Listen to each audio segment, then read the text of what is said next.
आपका स्वागत है हमारे चैनल में। आइए जानते हैं बिहार के शिक्षकों के लिए क्या खबर आ रही है। राज्य के सरकारी स्कूलों में प्रधानाध्यापक के खाली पदों को अब परीक्षा के आधार पर भरे जाने पर मुहर लग गई है। यह तय माना जा रहा है कि उसमें कम से कम 75% अंक लाने वाले को ही हेडमास्टर बनाया जाएगा। दरअसल प्रधानाध्यापकों के पदों पर शिक्षकों को प्रतियोगिता परीक्षा के आधार पर प्रोन्नति देने पर शिक्षा विभाग विचार कर रहा है। इसके साथ ही प्रधानाध्यापकों की सीधी नियुक्ति के लिए सीमित परीक्षा के विकल्प पर भी विचार चल रहा है। इसके लिए गठित कमेटी की रिपोर्ट का शिक्षा विभाग को इंतजार है। 7 सदस्यीय कमेटी के अध्यक्ष शिक्षा विभाग के अपर सचिव गिरिवर दयाल सिंह हैं। माध्यमिक शिक्षा के उपनिदेशक अमित कुमार कमेटी के सदस्य सचिव हैं। सदस्यों में माध्यमिक शिक्षा के उपनिदेशक चंद्रशेखर शर्मा, प्राथमिक शिक्षा के उपनिदेशक प्रभात कुमार, पंकज और प्राथमिक शिक्षा के ही उप निदेशक श्रीमती उर्मिला कुमारी है। प्राथमिक शिक्षा के सेवानिवृत्त संयुक्त निदेशक RS सिंह एवं बिहार शिक्षा सेवा के सेवानिवृत्त अधिकारी राजीव रंजन प्रसाद कमेटी के विशेष आमंत्रित सदस्य हैं।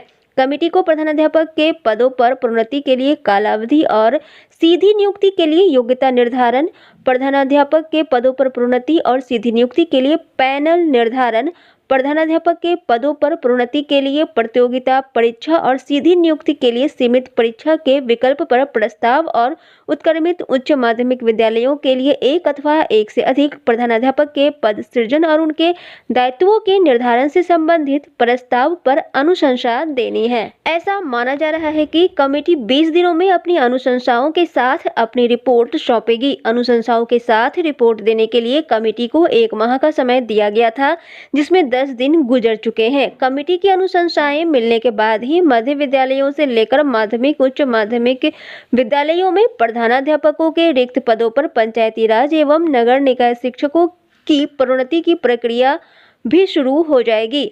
राज्य में वर्तमान में तकरीबन 28,500 मध्य और तकरीबन 9,000 माध्यमिक और उच्च माध्यमिक विद्यालय हैं। इनमें 60% से भी अधिक विद्यालयों में प्रधानाध्यापक के पद खाली हैं। सभी खाली पदों पर प्रभारी की व्यवस्था का असर विद्यालयों के शिक्षण एवं प्रशासनिक व्यवस्था पर पड़ रहा है।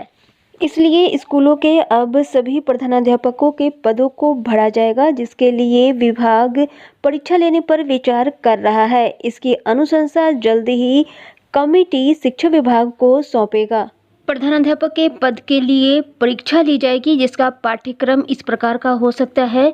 कुल अंक 100 होंगे, जिसमें प्रश्नों की संख्या भी 100 होगी। सामान्य हिंदी 20 अंक के होंगे और 20 अंक के सामान्य ज्ञान, सामान्य विज्ञान, सामान्य गणित और तर्क क्षमता हो सकता है।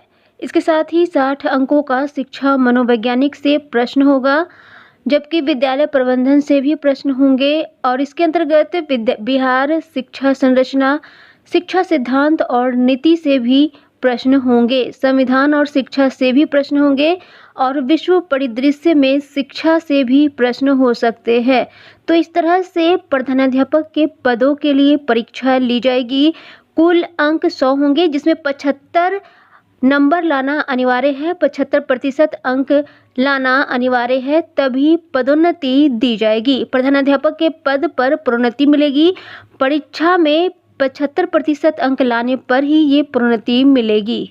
इसके साथ ही ये भी खबर आ रही है कि राज्य में नए साल में पहली से 8वीं तक की पढ़ाई वाले स्कूलों को भी खोलने की तैयारी चल रही है। वर्तमान में 28 सितंबर से 9वीं से 12वीं कक्षा तक के छात्राओं के मार्गदर्शन कक्षा के लिए स्कूल खोले गए हैं, लेकिन उनकी उपस्थिति की अनिवार्यता नहीं है। सूत्रों की माने तो नए साल में पहली से 8वीं तक के स्कूलों को पढ़ाई के लिए खोले जाने पर मुख्य सचिव के स्तर पर होने वाली आपदा प्रबंधन समूह की होने वाली बैठक पर विचार किया जाना है।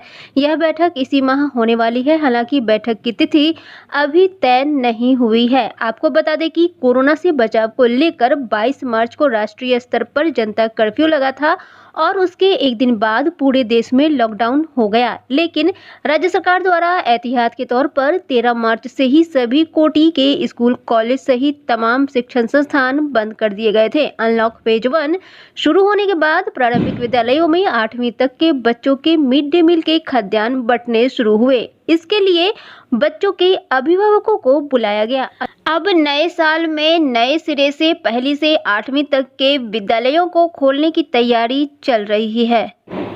इसके साथ ही खबर आ रही है कि बिहार के 77,000 के साथ साथ सभी माध्यमिक और उच्च माध्यमिक विद्यालयों से छात्रों के 75% उपस्थिति वाली शर्त सरकार ने हटा दी है। सभी छात्रों को अब लाभ मिलेगा। कोरोना के कारण भले ही वर्तमान 2020 से 21 शैक्षिक सत्र बुरी तरह से प्रभावित रहा हो, लेकिन राज्य के सरकारी स्कूलों में नामांकित सभी बच्चों को विभिन्न लाभुक योजनाओं की राशि मिल, क्योंकि शिक्षा विभाग ने लाभुक योजनाओं में विद्यार्थियों की 75% हाजिरी की अनिवार्य इस बार के लिए हटाने का मन बनाया है। ऐसे में पहली से 8वीं तक के सभी नामांकित 1.5 करोड़ से अधिक छात्र छात्राओं को पोशाक के पैसे मिलेंगे। इसके साथ ही 9वीं के सभी विद्यार्थियों को साइकिल के पैसे मिलेंगे, जबकि 9वीं से 12वीं तक की सभी छात्र छात्राओं को पोशाक राशि भी मिलेगी। गौरतलब है कि कोरोना के कारण राज्य के सभी स्कूल 14 मार्च से बंद है। इससे पिछले साल की वार्षिक मूल्यांकन परीक्षा भी नहीं हुई है। बच्चों को बिना परीक्षा ही अगली कक्षा में प्रमोट किया जाएगा। 28 सितंबर से 9वीं से और 12वीं की परामर्श कक्षाएं भी 33% उपस्थिति के साथ आरंभ हुई। उसमें सभी की अनुपस्थिति की अनिवार्यता नहीं रखी गई है। ऐसे में इस साल लाभुक योजनाओं के लिए हाजिरी को आधार बनाया ही नहीं जा सकता है। शिक्षा विभाग ने नामांकन के आधार पर लाभुक योजनाओं की राशि बच्चों के खाते में भेजने की अनुमति के लिए प्रस्ताव वित्त विभाग को भेजा है। वित्त विभाग की मंजूरी के बाद ही इसे राज्य मंत्रिमंडल की स्वीकृति के लिए भेजा जाएगा। शिक्षा विभाग के प्रधान सचिव संजय कुमार ने इसकी पुष्टि की है। कहा है कि शीर्ष स्तर से मंजूरी मिलने के बाद बच्चों के खाते में राशि भेजी जाएगी। लाभुक योजनाओं में पिछले शैक्षिक सत्र की राशि शिक्षा विभाग ने 31 मार्च 2020 तक भेजी थी। तब प्रारंभिक कक्षाओं के करीब 1.5 करोड़ बच्चों के खाते में 3,103 करोड़ भेजे गए थे। अब यदि सभी नामांकित बच्चों को राशि दी गई तो इसका लाभ करीब 2 करोड़ बच्चों को मिलेगा। राशि भी कम से कम 1.5 गुनी हो जाएगी। देखना होगा कि इतनी बड़ी राशि खर्च करने की मंजूरी मिलती है या नहीं। आज की खबरों में बस इतना ही। शिक्षक संबंधी सभी प्रकार की खबरों के लिए चैनल को सब्सक्राइब करें। अगर आपको ये वीडियो पसंद आया है तो वीडियो को लाइक एवं शेयर करें। वीडियो देखने के लिए बहुत बहुत धन्यवाद।